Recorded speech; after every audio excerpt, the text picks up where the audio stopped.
رسول اللہ صلی اللہ علیہ وسلم نے ارشاد فرمایا، مدینہ منورہ اچھی حالت میں ہونے کے باوجود چھوڑ دیا جائے گا، حتیٰ کہ مسجد میں کتا داخل ہو کر مسجد کے بعد ستونوں یا ممبر پر پیشاب کرے گا۔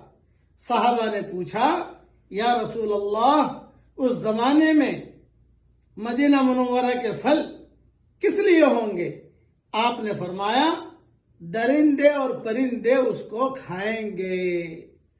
اس دن یہ روایت موطا امام مالک میں ہے۔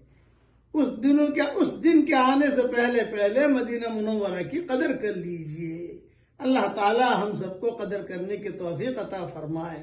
پکنک کے لیے مت آئیے، حرمین شریفین کی قدر اور دونوں چوکھٹوں کا